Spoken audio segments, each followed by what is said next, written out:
With there being so many possible combinations of teams you can make from the array of Pokemon, why not challenge yourself by using only one Pokemon throughout the entire playthrough, and while you're at it, one that makes the game almost impossible to enjoy. You can brag to your friends about it and gauge the retention rate as their eyes drift off during your 17th rendition of saying, bro, I was this close to turning off the game system. With so many weak Pokemon in the game, I narrowed it down to the top 10 Pokemon you can challenge yourself with as you venture off into the world of battling with only one Pokemon. So make sure to like the video, like on a metaphysical level beyond just hitting the button, and subscribe with or without the bell on. I'm a Poketuber, not the noise between periods in high school. Hope you enjoy.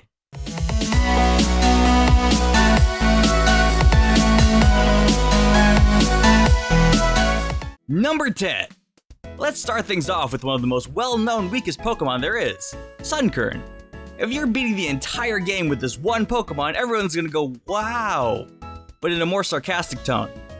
Sunkern has some of the weakest base stats known to Pokemon lovers, but definitely has a happy face so you can appease its little heart as it tears through the Elite Four with like Seed Bomb or some Sunny Day Solar Beam gimmicks. Realistically though, you'll be using Sunkern's most powerful move, Run. All its stats are rounded so you can have the choice between swapping between physical and special to see which is better for what you're up against, and it'll do as little damage as possible. If you want to roleplay with your Sunkern to bring your playthrough to life, you can teach it TM21. You'll probably manage to have a long grindy playthrough of any game you choose to play with this little one, but this is definitely a tough one to go through. Number 9. Abra. Abra is definitely a Pokemon that would seem tough, but it does have some better preparation for taking on a whole game. While the only move it can learn on level up is Teleport, it can definitely be taught some decent moves that complement its pretty high stats for a starting Pokemon, and you don't even have to worry about the trait evolution while playing through the game, taking away the surprise factor of evolving to anyone watching your 19-view Let's Play. Now, if you're doing a no items run, you'll have to dabble in the conversation of are TMs really items? And the answer is, yeah, probably, I guess. So removing all of those clearly beneficial items off the table, you're looking at a struggle competition of body and soul as every time you use that move, you have to wonder why you're doing it, and can I please just use the answers that are at least in one of my backpack pockets. You can definitely be able to get far enough to visit a move tutor to teach your Abra some moves, unless you're playing Let's Go, which in that case, I guess we're really just searching for games that can appease the needs of the people playing this god-awful minigame of when can I stop struggling. And sometimes the answer is never, so you just gotta go with the punches. Preferably Thunder Punch or Ice Punch. Number 8. Wishy-Washy. Wishy-Washy pre-level 20, thanks to schooling, is the weakest Pokemon in the game. With not only some small stats, but the status of Small Fry. Wishy-Washy would be a pain in the neck to beat the game with, although it does learn an array of good moves to help bring more variety to the gameplay. Although it may have an extra 5 bonus stats and special attack over attack, you're probably fine going either way on that one with how weak every attempt to attack is going to be, and with a slight speed boost over Sunkern. The only problem here is that you technically have to always be above 25% HP to always solo win the game as Wishy-Washy, which brings its base HP to the lowest it could possibly be. Technically, if you allow schooling to occur with Wishy-Washy, that's actually more than one Wishy-Washy, so it's no longer a single and probably counts as dating. So not only do you have to worry about being slower than another Pokemon, you'd have to also take into account how much damage you can actually tank, while outputting as much damage as you can from its weak offensive stats, and being in a never-ending cycle of maintaining a one-fish policy. Number 7. Arceus. I mean, yeah, probably you're doing it with all these other Pokemon. Why not do it with Arceus? Okay, but what if you only have to use Struggle? Alright, enough of that. Realistically, if we just skewed the table even more, technically you could just have a solo Arceus on your team and have him create a whole new universe where there are no trainers and you've already won and now you're just on the hill playing Sudoku going, no, that's a 4.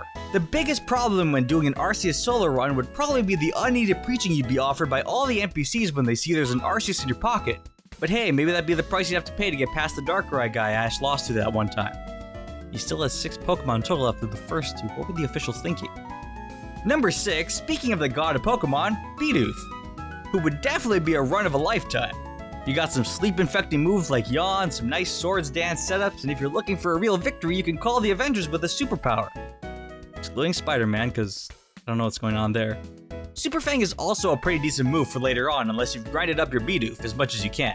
But taking away half HP from some earlier targets when you're not the strongest Pokemon to ever exist can be pretty useful. What am I talking about though? It's Bidoof, you actually cannot lose. Might take tens of hours, but there's a victory at the bottom of the cereal box for us all with the little badger mouse thing. Number 5, Burmy. The biggest problem with the Burmy run would have to be the fact that you're actually playing as a Burmy. Moves and stats aside, you're working with a little ball of debris, cotton candy, or leaves, so you're already at a disadvantage over people picking any other Pokemon.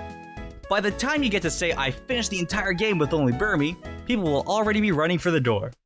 Aside from the few move tutor moves it can learn, you're probably venturing off with your 4 essential moves: Protect, Tackle, Bug Bite, and Hidden Power. Along with Shed Skin healing off some status inflictions, you're not doing all that bad depending on what you get on the typing of the Hidden Power. So although it's not as bad as a Struggle Fest, you still have to play as Burmy, and that's its own struggle. Number 4. Magikarp. Magikarp seems like the classic go-to when looking for a challenge run in the game. With moves as useful as Splash, you're bound to have fun.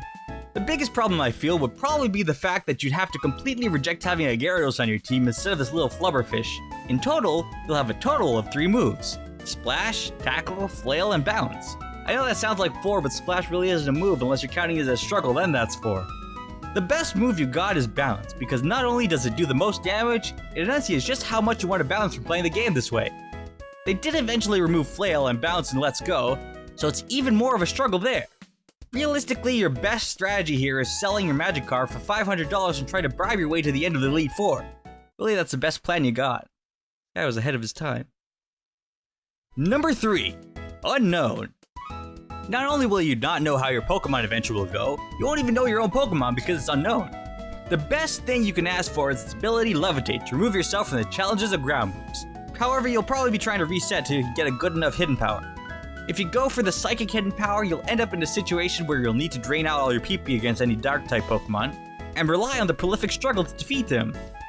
So whether you find the stab bonus enough to justify it, there may be some hindrances along the way.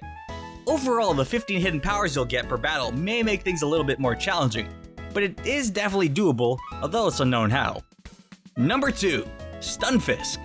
Due to its derpy look, Stunfisk has a high chance of being able to keep the conversation going as you tell your specific friends that you beat the whole game with only a Stunfisk. You've got a wide array of moves to choose from, and a nice ability to keep your foes paralyzed. Even its OPGG has some wins. It is a very slow Pokemon in more ways than one, so going second may be a necessity, but the nice move pool and array of noises this Pokemon makes would definitely make for a more entertaining solo run, albeit a little less challenging than some. But at least you can get the guaranteed response of, why'd you do that, when you tell people. So that's a bonus. Number 1. Ditto. Ditto is a Pokemon that would be nearly impossible to beat the entire game with using its actual moves, seeing as if you technically transform into another Pokemon, are you really beating the game with Ditto? Is it really even a Ditto at that point? So you technically have to find a way to remove all the PP from Ditto's transform, so you can struggle your way to victory. The only way I could think of doing that would be to use all your transforms against another Ditto until you run out and then leave it on struggle and repeat if you have to heal at a Pokemon Center because you happen to have no items. But then at that point, is it really a single Ditto now? Or is that just like 2 Dittos at that point? Realistically, your biggest challenge is going to be the philosophical conversations you have to mull over as you play through the long-winded gameplay of struggling both in-game and out-of-game to come to your own conclusion whether you're really beating the game with a single Ditto, or if you're just in your mid-20s sitting at home wondering if it's even a real Pokemon victory while trying to find ways to skew the goalpost with only your opinion after consulting knockoff game manuals and cooking your 9th bowl of pre-packed ramen. Ditto. That's it for this list of Pokemon you could probably beat a game of Pokemon with alone, both in-game and out-of-game. Make sure to leave your suggestions of single solo runner Pokemon you'd like to see used to beat a whole game of Pokemon in the comments below, and make sure to leave a like and check out the links in the description. Even my Patreon if you want to support me making more videos. Eventually I'll make another video at some point, so hope you enjoyed this long run through of Pokemon, and thanks for watching. Also make sure to subscribe with the little bell.